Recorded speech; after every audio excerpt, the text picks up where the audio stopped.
Hi, everybody. Hope you're doing marvelously well. I'm sitting here with the rather wonderful Mr.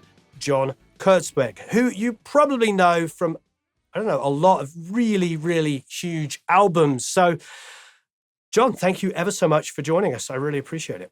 Oh, thank you, Warren. It's great to be here. Thanks. Where did you grow up? When I first got into music, my family was living in Richmond, Virginia at the time. And my dad was a pianist and kind of a vocal. What he did for a living was a minister, actually, a Lutheran minister. But before he went into that, he was into music pretty heavily, and especially voice and piano.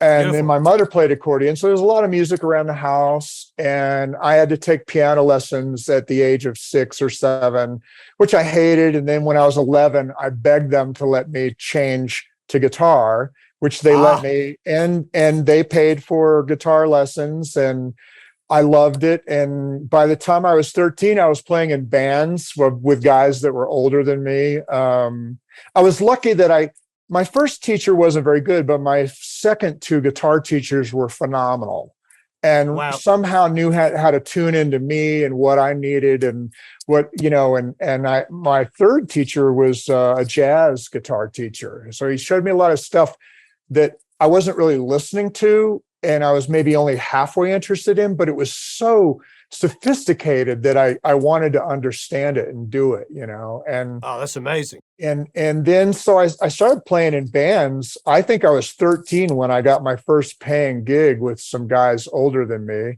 And then when I was 14, my family moved to Tallahassee, Florida.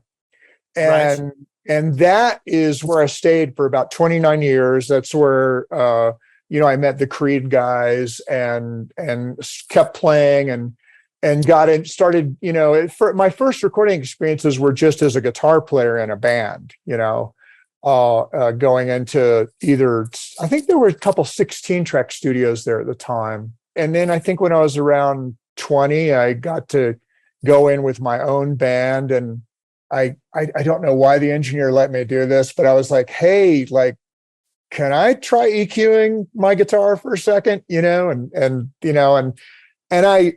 I totally just soaked it all up. I drove every engineer I ever worked with crazy because I would ask them. I say that all the time. I say the same thing. When people ask me how I got into it, I always say the same thing, verbatim. I say, I was the really annoying guy in the band that I have to deal with now. It's like, why'd you do that? What's going on there? Totally. What's that do? Why'd you hook that in? What's a compressor? Yeah, why are you doing, and then you might even bring a record in and go, I want the snare to sound like this. How do you do that? And they're all like, work it out. Exactly. Like, does this guy have to be in your band? Right. Could you just leave, please? But around that same time, around 79 or 80, the first Tascam Portastudio came out. Oh, wow. And I saved up every penny. I was in a band at the time, actually playing drums in a band at that point. I saved up every penny. I think I drove up to Atlanta and bought that sucker and came home and just lived till I wore out the heads in that thing. I literally wore out the heads, and that was the beginning of me, really learning, how do you do this? Maybe not at a pro like Neves, and how do you deal with mic placement of a U47? Nothing like that, but at least okay, I've got a couple 57s, I've got a drum set, I've got some guitar amps. How do I make a song? How do I do this, from a recording angle? How did you turn from, okay, you're the annoying guy like me in the band that wants to know all the information, which I totally relate to. How did that sort of develop into production? Because presumably you were still young enough to be in bands, so you must have decided to switch and be like, no, I want to do this side of the glass. Around 86, I actually got a record deal with Atlantic Records. And what was your band called? And it was just me signed myself. My band had broken up a year or two before. And so I got a solo deal, and I was using my middle name at the time. So I was John Phillip rather than John Kurzweg. And this was with Atlantic Records. And of all people, and it's hard to track this down, but it's for real. I actually got to get my biggest hero at that time of producers to produce me, which was Ken Scott. Oh, And wow. he ended up we did the first half of the record in Suffern, New York. What was the name of that place? It belonged to Spyro Gyra. They owned the studio. It was a great studio.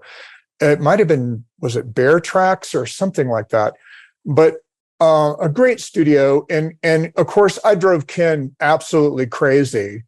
I think I asked him a question every 30 seconds. I was not sober at the time. I've been sober now for a little over 30 years, but at the time I was not. So I was kind of a mess to work with, and things didn't go that well. And about halfway through the project, I let Ken go in not the most direct, best professional way. So Right. I think I've talked to Ken once since then, and I'm probably not one of his favorite people, but I think he's great.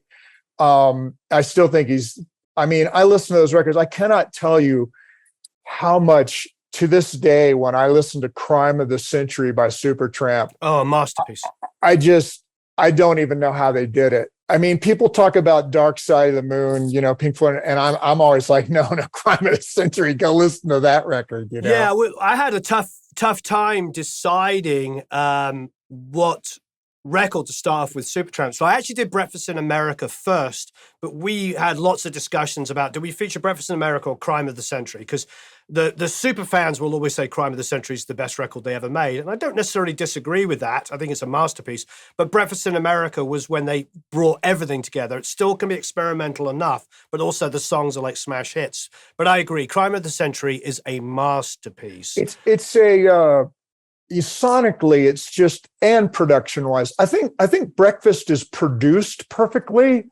I don't know if it's mixed perfectly. That's the thing that Crime has to me, that like there's something about the audio quality, and it may literally just be the difference in consoles. It's not that Breakfast is mixed badly at all. It's more like the sonic quality isn't quite as impressive or something, but the production and the songs are amazing.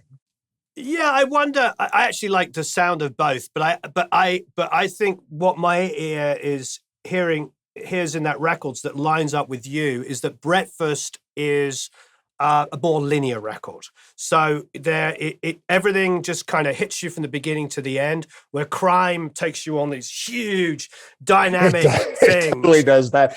So when I hear you say that, I agree. If I think about how dynamic they made Crime of the Century and how much they just play with your emotions, and that's definitely pushing and pulling on the mix. Although I think the production's quite adventurous, because often, as you know, as a record maker yourself, sometimes the mix is the production entirely, especially at that period where I guarantee that pull that up on faders, both those records, and pan them in the right position, 90% of the record's done. Mixing in those days on unautomated, non-automated consoles was probably like, we need to pull up the vocal in this second verse, or we need to pan that over here. It wasn't what we're used to now, where you can have, right, flying faders or Pro Tools, I do remember on my record, Ken did a lot of writing the faders while he tracked, especially Amazing. vocals. Like the fader would go to the compressor, so he was writing how hard he was going to hit the compressor. Interesting. He, depending on what we were doing, he would certainly, when he comped vocals, this is on analog tape. Yeah. He would also ride all that to get a lot of the rides taken care of on the comp track. Things like that. So we'd do that with some of the guitars, different things, but I'll tell you one of the craziest things about him. It took a while to get a really good drum sound because he wouldn't use EQ on the drums. So it was all, from my memory, forgive me, Ken, if I'm getting this wrong, but my memory is that it was all about swapping out drums and mics and mic pre's. And when he finally got it, it was absolutely amazing. And the engineer who I mentioned was my mentor, Dana Carnock, he finished the record with me. And and also Ken Scott was probably his favorite producer engineer. When he pulled up the tracks, he was like, tell me how you did this, especially the acoustic guitar tracks. He really wanted to know about that. And part of Ken's arsenal at that time, I think. Well, before you go on, you've got to tell us, how did you do the acoustic guitar tracks? You can't throw that one out without finishing. Well, so how did he do the acoustic? Yeah, part of it was he carried with him his own Dove. I believe it was the Dove that was on the 2 Supertramp records and the Dixie Dregs second album. So, and he put super heavy strings on it that were hard to play, but he insisted that. Now, here was the trick. I can't tell you what preamp he used. I don't remember. Sometimes he was using they had an SSL, either E or G there, and they had some outboard. I do remember that there was a Fairchild there that was back in the workshop that he and the guy, the guy that worked this studio, fixed somehow, brought out. I believe he used that. I may be wrong, but the main thing he did was with the Dove was he would record a left and a right double, but he would detune the tape deck so that the left side was either, say, 3 to 7 cents down, and that the right side was 3 to 7 cents up. And that was part of the hugeness of it. When you pulled those 2 guitars, it was a chorus effect that didn't sound like a chorus effect, but it was just huge. Wow. And we did it with just 2 tracks. We didn't do the thing where, like Jeff Lynne or other people will record like 6 acoustic guitars and bounce them down. It was just 2 takes. I wish I could tell you what EQ and preamp he used, but a lot of it was the guitar and his insistence on heavy strings, I think. Do you remember what mic it was? Believe it or not, we used an old 414 for a lot of stuff. I know on the guitar, it was probably either a 414 or a C12 if they had it. I remember we tried a lot of mics on my vocal, including U47s and 87s, and his favorite mic for my vocal was actually a 414. But again, this is in the 80s, back when they had transformers and everything. I couldn't tell you which one. Yeah. What is interesting, as you touched on briefly, is what a lot of people, myself included, didn't realize of some of the classic records in the very late 70s through the mid 80s. The mic pre's were quite often SSL 4000 mic pre's. Now, when I talk to Hugh Padgham and I tell him, that his records are some of my favorite sounding records ever, I was like, what mic pre do you use? He's like, just the SSL console. And then there was this sort of thing in the 90s where everything had to be recorded on an Eve or an API, but then mixed on an SSL. And yet all of those incredible records that we were trying to emulate were all mixed, recorded and mixed on an SSL, both. But nobody's got round to racking up 4000 mic pre's yet. Maybe that's the next thing that's going to happen. Could be coming. Yeah. But yes, that's quite miraculous as well. Yeah. And compressing, quite often EQing, compressing, using the channel strip on the 4000 to tape. I think Ken was doing some of that on some tracks. I think like bass and maybe even some of the guitars and stuff. I think he was fine with the SSL preamps. And I just don't remember what outboard preamps were there at the time. Right. I've got to say, Crime of the Centuries in of his albums is definitely in the top 2 or 3 for me of his albums, but it's always going to be Hunky Dory for me. Hunky Dory, I don't know if it gets any better than that. That record is a masterpiece. It's so strange in a great, quirky way. I haven't listened to it in a while, but I also love the Elton stuff that Ken did, the sound of some of those records too. What happened was my record came out in 87 and, it did okay for about 5 weeks. And then it disappeared, and it was under the name John Phillip. That's right. And the album was called Wait for the Night. And I think I had like 2 singles. They never got to the third one. And, it did okay, but it, a fire did not get lit under it. And I ended up kind of going broke while I was living in New York at the time. For I wasn't even there a full year, I don't think. And so I came back to Florida, and it was funny. I'd been gone doing the record and then living up in New York.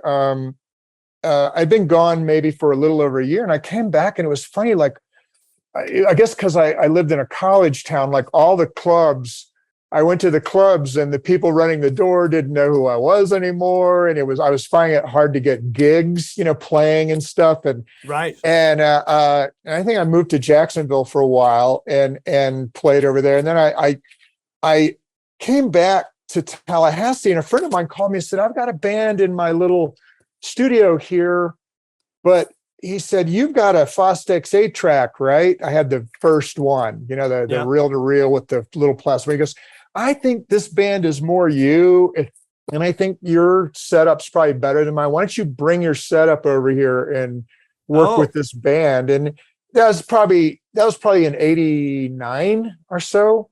And so I did that, and that was just a college indie band. God, what was their name? Apopka Vineyard, I think.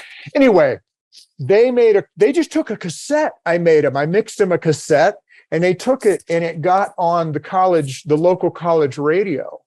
Yeah. And once that happened, my phone didn't stop ringing. You know what I mean? It was like, it was just like, and of course, these are super low budget projects. I mean, I would make a deal with a band, but at the end of the day, I was probably making like $5 or $10 an hour or something because of how much time I was putting into it. But I was learning it. I was loving it. I was like setting it up and like, how do we do, this? And that just kept growing. I kept buying. I think next I bought a 16-track, and eventually I had a Tascam 24-track, and then I got rid of that to get some ADATs. And I remember the ADAT days.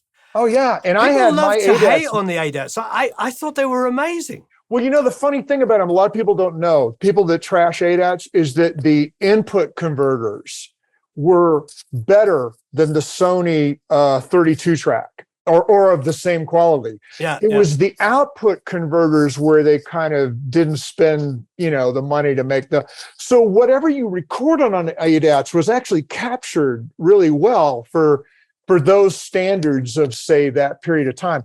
And I did the first Creed record on ADAT. They came to my house. I met them around '96, and they were at the time just another band, a local band. That would be '96. 96, right. Yeah, '96. And I had made around '94 or so, I started telling bands that I wasn't interested in just recording them anymore. I said, if you work with me, I'm producing. I'm not running a studio, because up till then people would call and they'd be like, "Hey, can you record this? Can you record that?" And I just was like, no, it's not necessarily going to cost you any different to come into my studio, but I'm going to produce. And so that was in place by the time '96 came about. I should tell you too that there's a wonderful songwriter named Pierce Pettis. I never really worked with him, but he went on to do a lot of great things and write a lot of hits for people. But I think it was around '93, '94, he was the one that said to me, he said, "John, I'm looking at these credits on these little cassettes these bands put out." And he goes, "I know you. I know what you're doing." He goes, "You need to get a production credit. You're not just recording these bands. You're involved with like everything, including like not only just getting a better performance, but also, shaping the performance a little bit. Like, what if you came in here instead of there? And what if we did that?" So that got changed somewhere around '94, '96. And then we did that Creed record on ADATs. And then So the first album was done on ADATs. Yeah. And it was done in my house at the time. That's the other thing, was all this. I was working, there were a few real studios around Florida that I was working in. So I was starting to learn real consoles, and that was great. And real bigger rooms with better mics. But at home, it was just whatever I had, and learning how to do stuff in a house in rooms that weren't treated, just like Yeah. with whatever I could get away with. I was lucky that the house that I lived in during the Creed record had a wonderful living room with a really high ceiling. If anything, the reverb tail was a little too long in that room. You know what I mean? It was because it was not too, so it worked well for slower songs. But Amazing. but we did that, and as I said before, they were just another band I was working with, and then everything just kind of exploded, and everything sort of changed for me after that. So you got a home set up with ADATs. Did you have a console though? It wasn't. At that time, there were two consoles I had. I had a Mackie 32.8, but I did have, like I said, I had those 4 channels, 2 channels of API, 2 channels of Neve. I think I had 4 channels of TL audio stuff. And then everything else got recorded with the Mackie. And I did the first mix of the record, not the one the label would put out, but it was put out by Blue Collar. The first version of the Creed record was put out by a label called Blue Collar Records, and that I mixed on the Mackie. Some people actually prefer that version. If you go on the internet, and it's funny to me, they'll even say the vocals are so much more committed and the album has so much more ambience to it, and it's so cool. It's the same record pretty much. You know what I mean? We didn't, I mean, we did do some editing and some cleaning up and some things, and we re-recorded 2 songs for the wind-up release, but the rest of the record's the same record. So, did you mix the one that eventually went on to wind up? No, I helped on that, but that was actually Ron St. Germain did the remix of the first record, and I got to be part of that. And I learned a lot from Ron too, and kind of like his thing. And we mixed that at Longview Farm. Great studio. They had one room that had a Neve, which is what we mixed most of that on. And then another room, they had a Trident A range. And, the thing that I really liked that Ron did on that record, there were 3 things that he really, that I thought were gorgeous, was the vocal sound he got with the Neve, and with I think he was using a Summit compressor. I'm not sure. The bass sound and the overheads. He really brought life to the overheads. I was like, ooh, I sit in the room and whatnot. So I recorded that record pretty simply. I mean, we punched a lot. There was a lot of, I didn't have any way of really, I didn't have Pro Tools or anything. So there was a lot of punching in and punching out. Right. But I didn't, pre-ride any of the vocals or pre-ride any of the tom fills or that. So eventually we did use the automation because there were a lot of level differences and things like that needed to be dealt with, Was it mixed off of ADATs or was it transferred to tape? We actually transferred to Pro Tools first, and we did that in Criteria in Miami. The label wanted me to go down there and re-record 2 songs. We ended up doing that. It was a song called Sister and a song called One. Those got re-recorded, but everything else is from my house. But we did clean up things, and tighten up a few areas, little stuff like that. And then we blew it out to a 24 track on a Studer. So Ron mixed it from analog tape, and 2 analog tape too. I think he had either a Studer or an Ampex that he was using. So from my own prison going to Human Clay, you remained producer, which frankly is quite a big deal considering how successful that first record was. And I've worked with many bands that as soon as they get a taste of success, they're all like, oh, label want us to work with blah, blah, blah, insert famous name, And there's a little piece of them that also wants to work with that famous producer. So when the label, puts the pressure on the band, they usually fold pretty quickly. I've had that happen to me on numerous occasions. And usually the famous producer comes in and the band is less successful than the record. But that's a whole other story. So did you just have an incredible relationship with the band that you managed to maintain? I had a good relationship with the band. I can tell you that I also saw a lot of my producer friends never get to do the second record too. They'd be, you know what I mean? They would just get in. And believe me, I remember going to some parties and things with Creed while we were in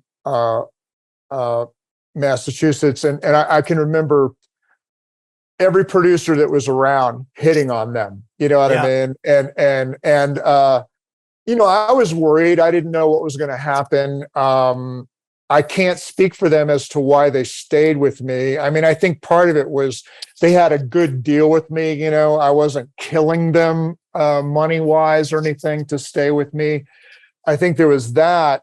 I think they trusted me. They had seen me. You know, I think one of the reasons we got along in the studio okay when they first came in and they trusted me to a degree was they had seen me actually perform in my band.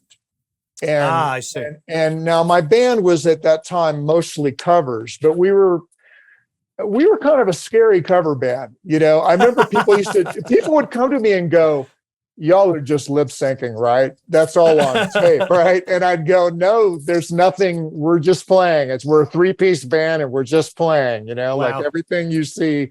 We were good. We were very what you see is what you get. We were a very competent band and could all sing and could all play and could get tones right. You know, like I think I had a ADA programmable tube preamp at the time that allowed me to, like, you know, I could just do anything I wanted to with it. Anyway, they had seen my band and liked my band and thought we were really good. And I think that helped them trust me a little bit that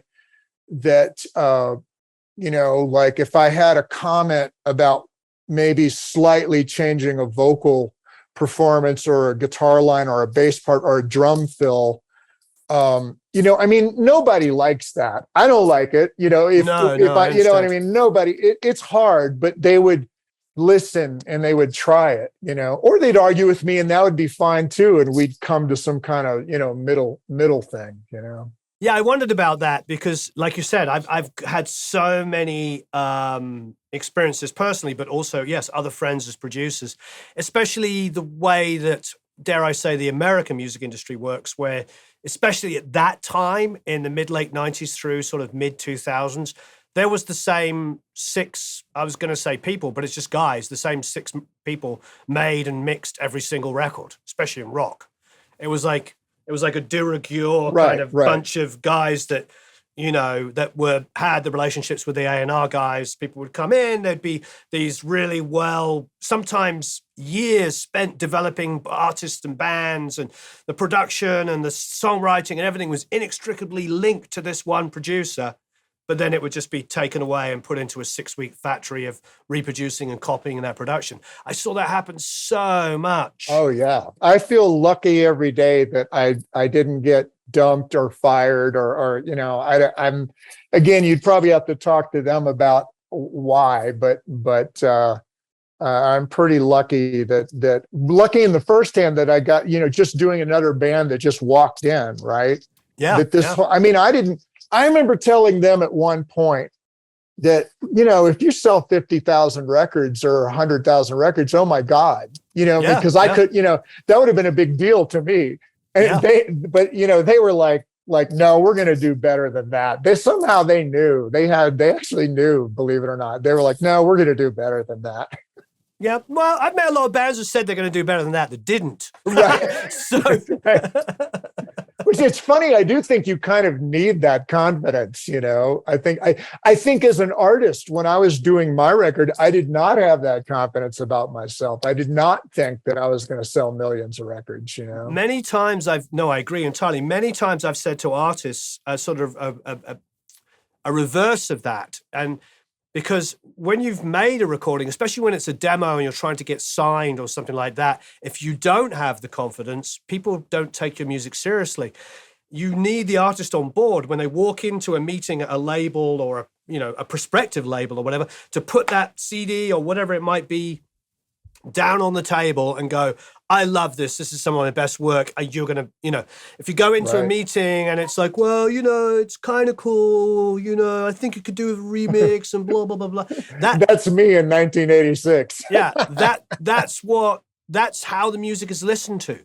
But if you go in enthusiastic and you believe in it, it's that CD, that MP3 or whatever that's blasting out of the speakers in the A&R meeting is going to be like, oh, wow, yeah. It's really interesting. So I agree with you. The confidence from the artist, not necessarily overconfidence or cockiness, but the belief in their own music is infectious. Very infectious. No, it's important. So who mixed the second album? Was that Ron again? No, I got to do that one. And Fantastic. we mixed that down in Full Sail in Orlando.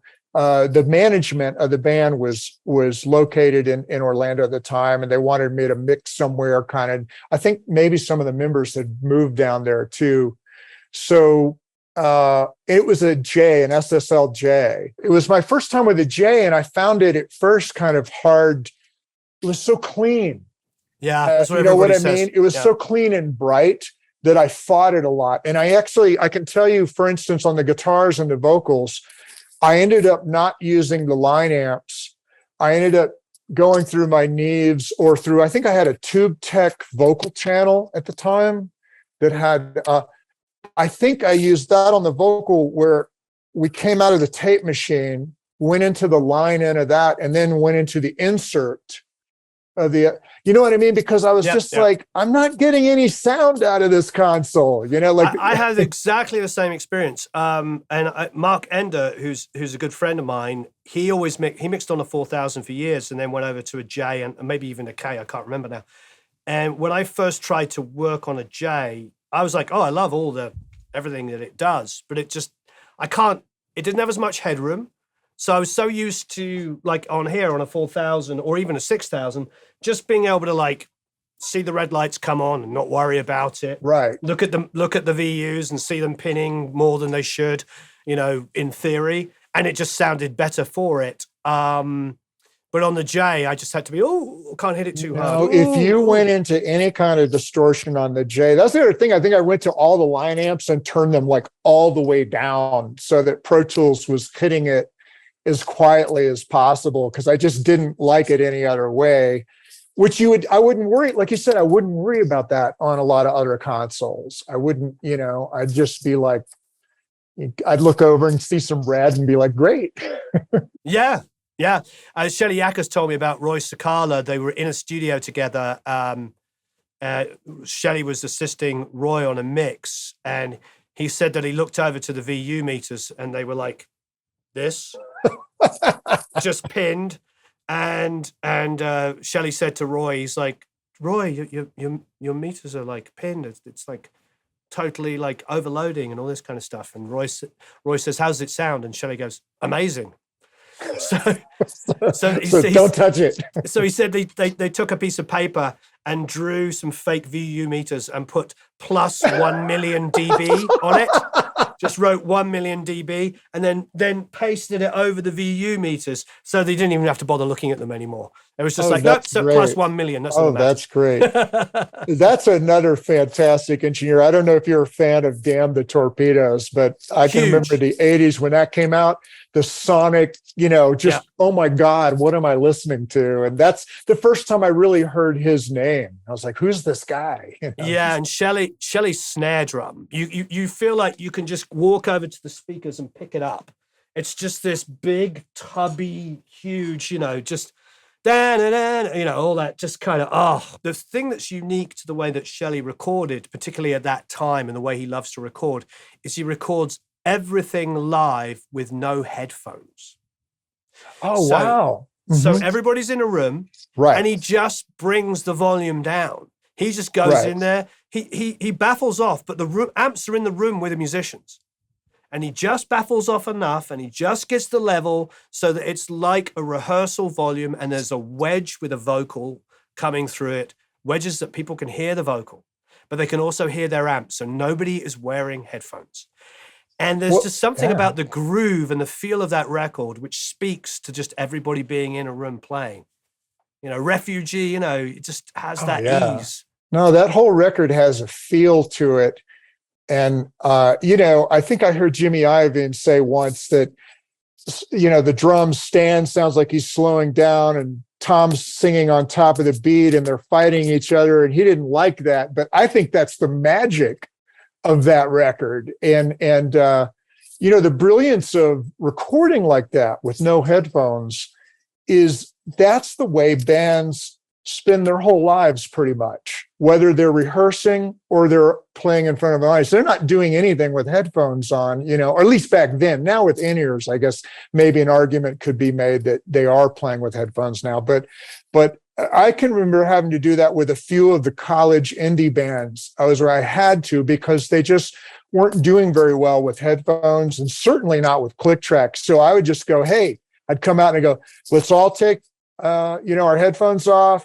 Let me point the amps differently. Let's turn them down a little bit. Let me, that kind of thing. And that way I'd get a good feeling recording really fast. But I haven't done that in decades. I should try it again. I haven't done it in a long time.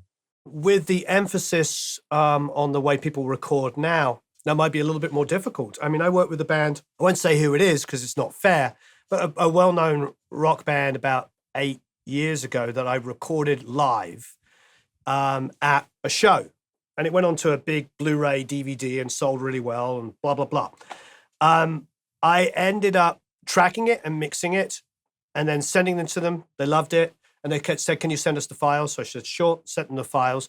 And they did a ton of fixing, like a ton. And it came back and it was fixed, like replayed parts and things like that. And it was just different. It wasn't necessarily better. It was just different. And I spoke to the manager, and they were a young band at the time. I mean, a little older now, and I spoke to the manager and was like, why did they do this? It doesn't necessarily made it better. And he's just like, they've never made a record. And they'd worked with some big, big name producers where they'd all played in the room at the same time. He's like, they're so used to, that's what they think records are made like. They write a song via internet, emailing ideas backwards and forwards. They then put down, a drummer plays to a click, maybe to a scratch part, sometimes not even to a scratch part. They just chart it and then play it on their own sometimes, which is really surreal. And then they tighten the drums, and then the bass player plays, or maybe a rhythm guitar first, whatever it might be, whatever the preferred order. With heavy rock, it tends to be guitars before bass these days. I'm sure you've experienced that too. But either way, everything was just kind of like mapped out and put together. And so to them, it was like, oh, this is what you do. We do a live record and then we go in and replay things for the sake of it, rather than, making decisions of like, well, let's just time that a little better, one or two little things. Really surreal. So yeah, to find bands that could record like that is probably going to be pretty tough. Modern bands. Probably so. And like I said, I haven't done that in forever. And it's funny, I can remember all 3 Creed records, which were all done in houses. I think I'd mentioned to you, we did all of them in houses. All of them? Oh, wow. All 3 of them, the first three. I wasn't involved with the 4th one.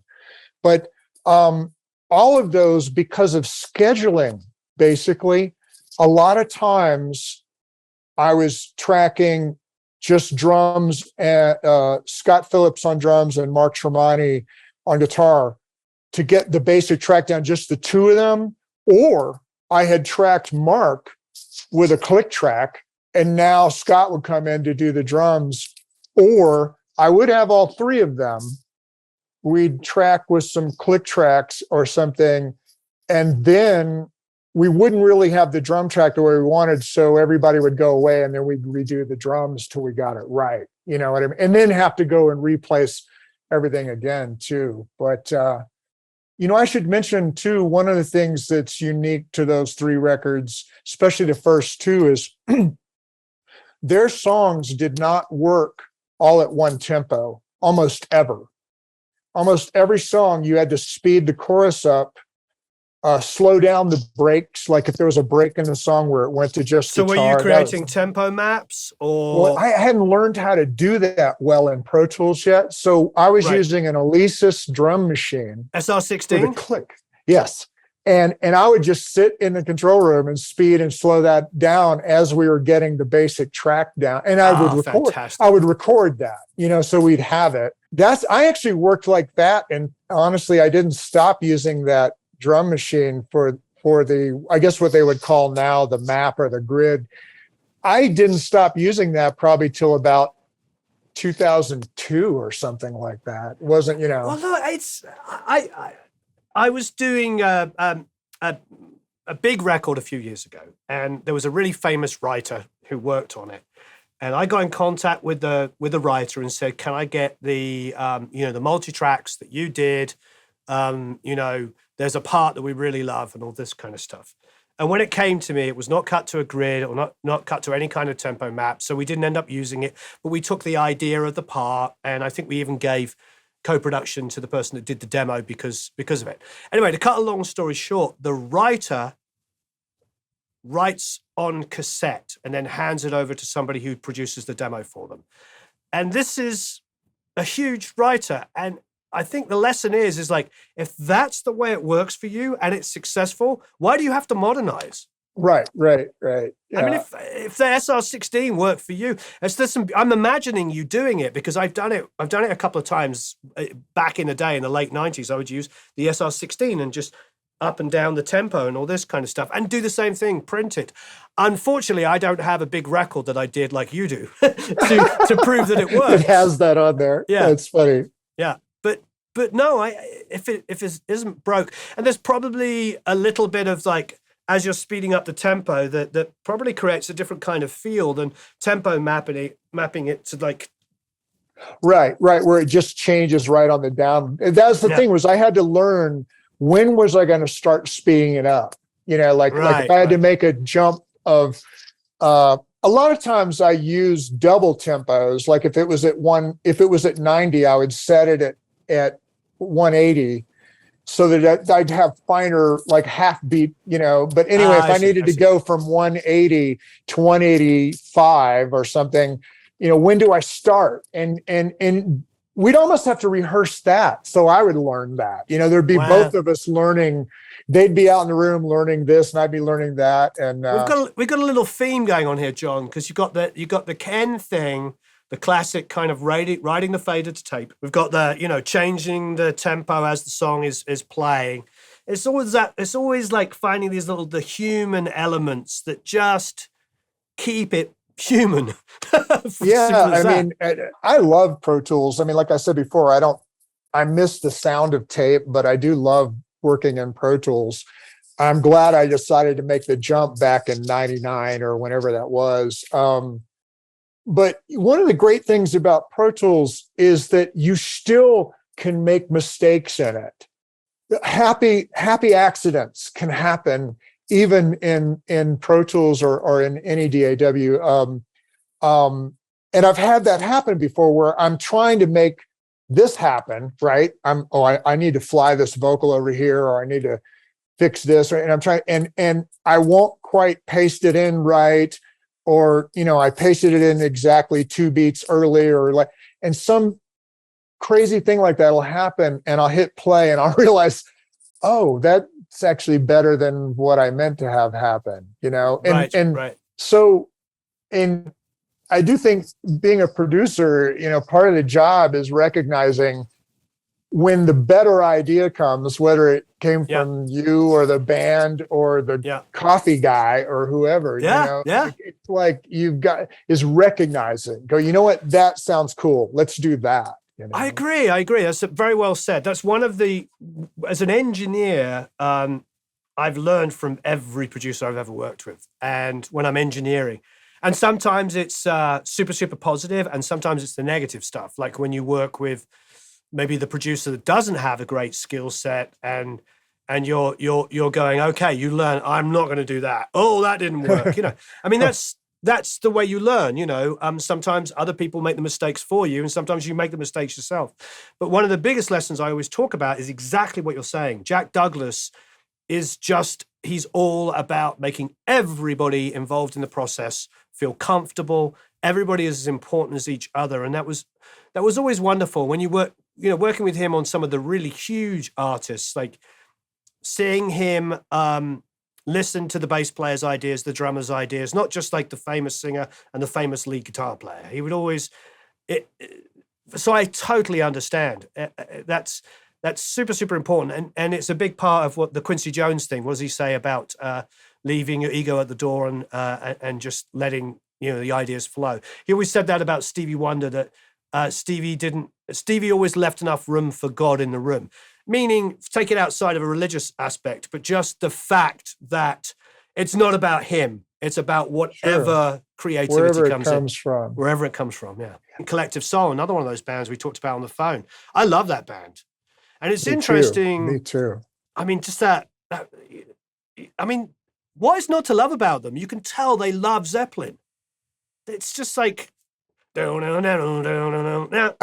think Ed is kind of a rock pop kind of genius, it's more rock than pop. That's probably why I like it. But there's still so much pop, which is a dirty word, I realize, but he just knows how to write a song that you want to hear, that can be like, insidious and addictive, that you want to hear again, like, oh, I love this song, I think I heard Hollywood the other day, one of their later hits. I don't know if you know that song. I do, yeah. And I was just like, it went by on the radio and I went, that's so cool. It's just fantastic. I can't remember the name of their manager. I'm blanking, but about 4 or 5 years ago, I was talking to their manager and I was like, because it was another artist he was working with, or they were working with. I can't remember the manager's name. And I just said, next time you're talking to, just tell them I'm a huge fan and I really appreciate all the records they've made, especially, like you did with the first Creed record. That's done on their first one was done on ADATs as well, wasn't it? Yeah, I think something like that. Yeah. It just sort of goes to prove, the creativity just comes out. And I think time and time again, it gets proven over and over again. You look at the Beatles, they get signed to a comedy label, Parlophone. None of the big labels would touch them. George Martin heard something special. He was the producer and also ran the label, or the head of A&R, whatever his job. He basically was able to make the decision and he also produced the records. And now we have the Beatles. Nevermind, flash forward to Nevermind. Yeah, it's on a major. But their first album, Bleach, was on Sub Pop, and again was not made at a time when anything rough and ready that sounded like punk meets Black Sabbath was hip. That was not mainstream. Everything was huge, big hair and shoulder pads and I think that first record was 8-track too, wasn't it? Probably, yeah. I just feel like all of these, the punk explosion in 76 in England came from British bands listening to New York and Detroit bands, Iggy and the Velvet Underground, mixed in with kind of a German krautrock, that became new wave.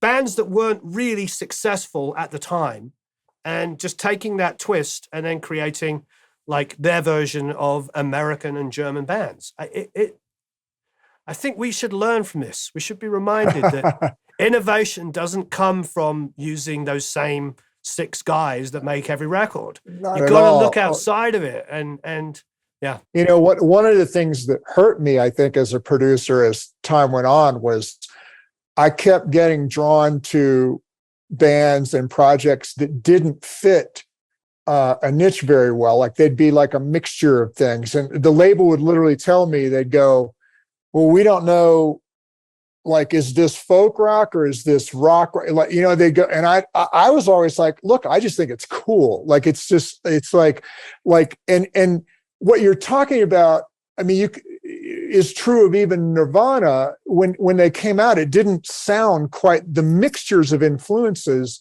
that weren't quite, you know what I mean? It was kind of a new sound. It wasn't like, what is this, And of course, after that came out, everybody, jumped to trying to sound like that. But that's the way new things happen, is by synthesis of styles or things that hadn't been put together yet. Exactly. Yeah. I talk about that all the time. I'm so passionate about that. I tell people, because people ask me 5 different variations of question, but there's always one answer: collaborate, collaborate, collaborate. It's like people say to me, how do I grow my career? I'm like, collaborate. I remind them, like your story, You don't know where something's going to come from. Also work begats work. If you're not working on stuff, even if it's really, really cheap, if you're not working on stuff, opportunity doesn't arrive. Like you said, you're doing demos or even records for independent bands that are paying you hundreds rather than thousands, or thousands rather than tens of thousands, to make records to the best of your ability.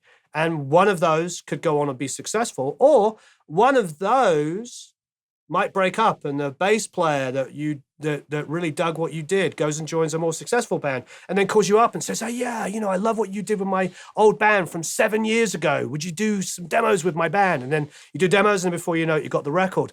It's all about collaboration, and as you're intimating, combining things together. Be open to listen to metal when you're punk, or punk when you're metal, or funk when you're this, or the hip hop and yeah.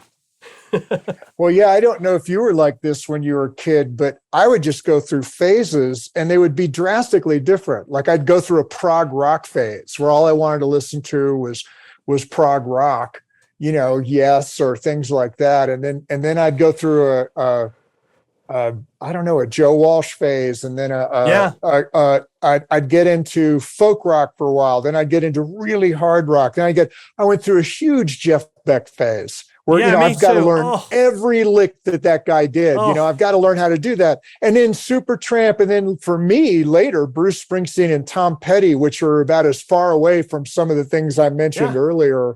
Well, one of my favorite bands is The Damned. The first Damned record is one of my favorite records, like Neat, Neat, Neat, and New Rose. And yet it's interesting because it's like all these double tempo going,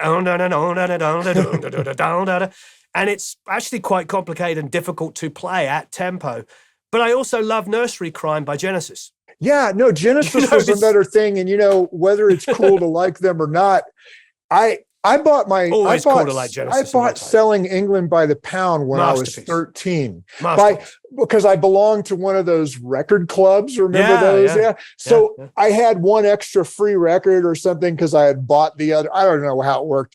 And I just chose that one, not knowing anything about them. And I fell in love with that band. And then, of course, Peter Gabriel is a solo artist. Oh, unbelievable. But unbelievable. And Genesis without him going on to do really great records too. And you had mentioned Hugh Padgham. Like, I love the sonics, for instance, of Abacab and the album that has Mama on it. Like, I don't know I just love the sonics of those records, I agree. Something about everything, the way it's mixed. And I love looking at their career. Genesis is so fantastic because they're still working with some of the same team when they become more pop. So when you listen to Duke is not as hi-fi sounding. Abacab that comes a couple of years later is like super modern. And once Hugh Padgham's in there and they starts working with them, and that Genesis is one of my favorite records, that's all, and just Mama, and like masterpieces of prog pop, everything stuck together. But when I listen to Duke, it's still got that sort of late 70s, hasn't quite got the low end. The kick drum's probably shelved at about 80 hertz, doesn't go down to like 40, and there's no subbiness to it. But I love it. I love listening to it and realizing here's a band in this transitional phase that can write a song in odd meter, like Turn It On Again, that's the top 10 single all over the world. It's really catchy, but it's in a weird time signature. Yeah. Oh, guy. Even though Abacab and that other record we were talking about are really hi-fi, they have a trashiness to them. I guess it's in the drums and in the slap back on the voice, but they're so hi-fi and slick and yet still have this edge to them, you know? It's just, I love it. And of course the Peter Gabriel solo stuff. And when he got with Daniel Lanois, it even went up another notch, because me and my buddies, we were all listening to the first Peter Gabriel record, which was Bob Ezrin, I think. And I think the second one was Robert Fripp produced, I think. And then later... Melt is, of course, Lily White and Hugh Padgham. Lily White. And Hugh Padgham. And oh my God, what did Lily White, drum sound. I mean... They invented the 80s drum sound on that record, on that song. But, like if you were to take a look at my CD collection or whatever, it's just...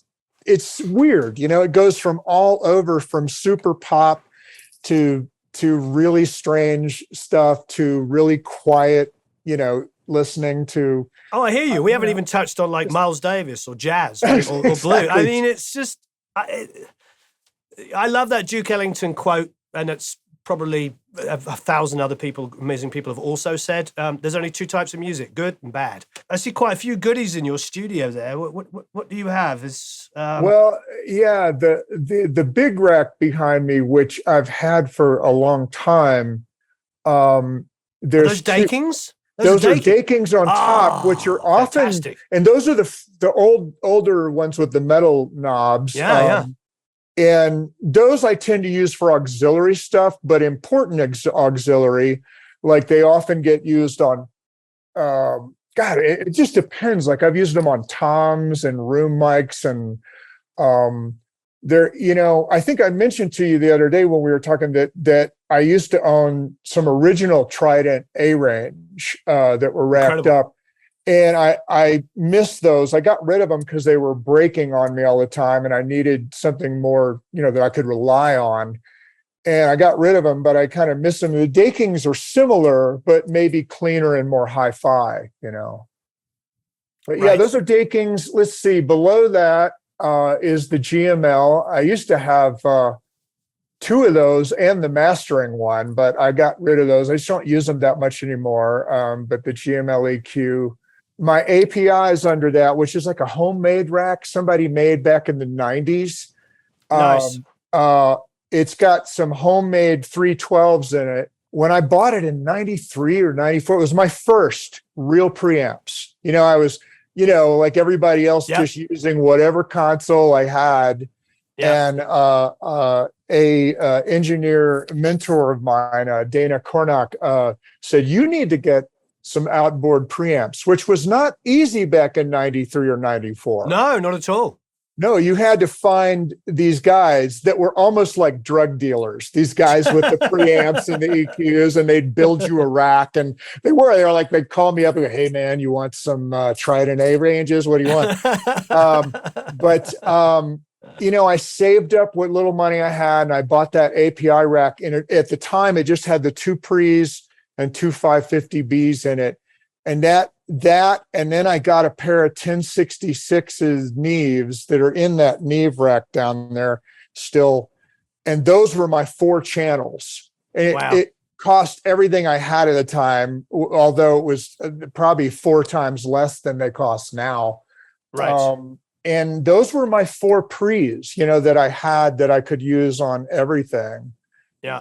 And back then I was more of an API guy than a Neve guy, but that changed as we went more digital, because I was still going to tape a lot back then. And that as things changed to digital, I found I liked the Neve sound kind of more, I didn't know API at all until I moved to America.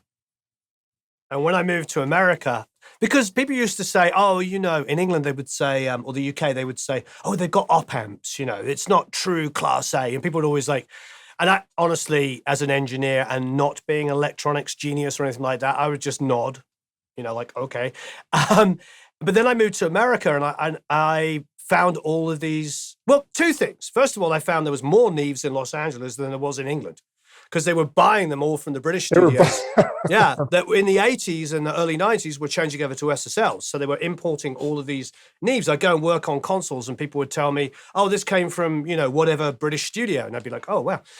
But APIs, I hear you, because what was great about them on tape is that super fast kind of aggressive transient. Aggressive is a big word, but more spiky transients were great for tape, because it was almost like a balance, wasn't it? You'd hit it a little bit harder and it rounded off. And absolutely. And they were a little brighter. Yeah. You didn't have to EQ as much going to analog tape.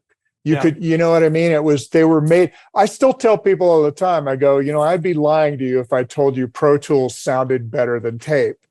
Right. But if I had to always work on tape, I'd probably pretty much use either API or Daking or something like that. I don't. Right. I don't like the way Neve works with tape as much. I tend to have to turn the EQ on more and do more with it, brighten it up a little bit, pull the mud out, that kind of thing. But you're right. Neve's, I think for me, they probably exploded, at least in Los Angeles, with Brent Averill. Because Brent Averill in like 2000, 99, 2000, I can't, roughly that period, I'm sorry if I'm getting it wrong for the experts, but was the first person I knew that was doing on a larger scale, doing what you talked about in the early 90s, where he was buying 1073s, 1064s, and racking them, and then taking 1272 line amps and turning them into mic pre's. I had 3 pairs of 1272s back in like 2000, 2001. I had a 1064, which was just phenomenal sounding. Yeah, I've never gotten to use one of those, but I hear they're great. Yeah. Great EQ points. Remember Dave Sardi had a whole console of 1064s. I don't know if you still got it. Dave, if you still got it, do you? But yes, that Brent was like the first guy I remember that was really, making those to the highest quality, revamping them, rebuilding them and all that stuff. Yeah, and you're definitely. right. Worked amazing with Pro Tools. Just, it was that extra kind of, what do we want to call the Neve sound? I know, you tell me. There's girth to it. Yeah. There's some 3D. It's got a little more low harmonic stuff going on. It's fatter to begin with. So those things that we miss in tape, from analog tape, it gives us a little bit of, it's different. It's not like tape. It's different, but it's, but yeah. You were mentioning Brent Averill and nowadays, like if we were starting now, like it's so, like I have friends call me to go, well, should I buy, this clone or this clone or this clone and this clone? And I've gotten to use a good many of them. I own some too. They're down the street at another room, but every clone I've tried pretty much gets close enough, where I'm just like, yeah, I probably wouldn't even worry about getting a real Neve, I'd probably just buy one of these companies. There's so many to choose from, and none of that existed back in the 90s, or even in the early 2000s. I think there was, maybe Ventec, Brent Averill, and maybe one other company. Yeah. Well, I've personally stuck quite heavily with BAE as they are now, because it was Brent Averill Enterprises, and it was actually quite early on that Mark Lothman took over the company, I think 20 plus years ago. And I've stuck with them just because the quality of components is second to none. It makes them more expensive, but for instance, he uses those Swiss Biori switches and pots and stuff, which are not cheap, but they're really, really high quality. But you're right. If somebody's getting into it now, there's so much more affordable stuff. But I also feel like, for me, I would either buy something of the quality of BAE or do the opposite and record super, super clean inside of the DAW. You use the best interface you can get, and then use plugins, because now plugins are like ridiculous, isn't it?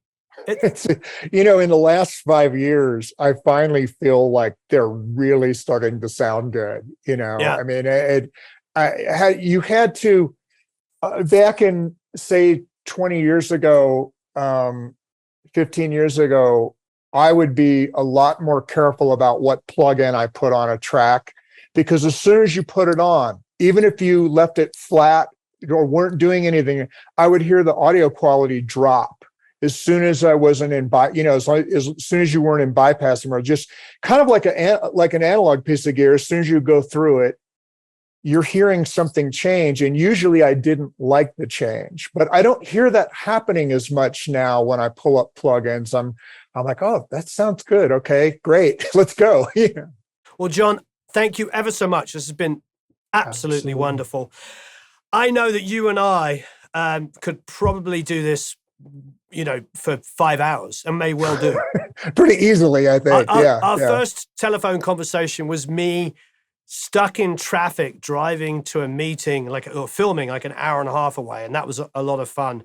And we didn't even cover half of what we talked about there. So I really appreciate it. I love your journey. And the reason why I started Produce Like a Pro was because of journeys like yours and mine. Because most of the people that I met in the music industry, particularly when I came to America, had a very kind of stereotypical, nothing wrong with this, but a very stereotypical journey where they had left school, they went and interned at a recording studio, they assisted and they engineered and they produced, and here they are. And then I realized that the modern music industry is yours and mine's story, which is like, 4-track cassettes, ADATs, get a DAW, do local bands. And we have a lot to offer people that are coming up now because we're like, yeah, that's how I did it. The way you have to do it now is the way that we did it. So this has been wonderful hearing your journey. I really appreciate getting to do this with you, Warren. Thank you for letting me be on the show. It's been awesome. And I totally agree with you. We could just do this for hours. So. And we will. Yes. Good. Great. Thank you. All right, everybody. Thanks ever so much for watching. Please, if any comments and questions for John down below, I'll try and, get him to answer any. All right. Well, thanks so much. See you guys.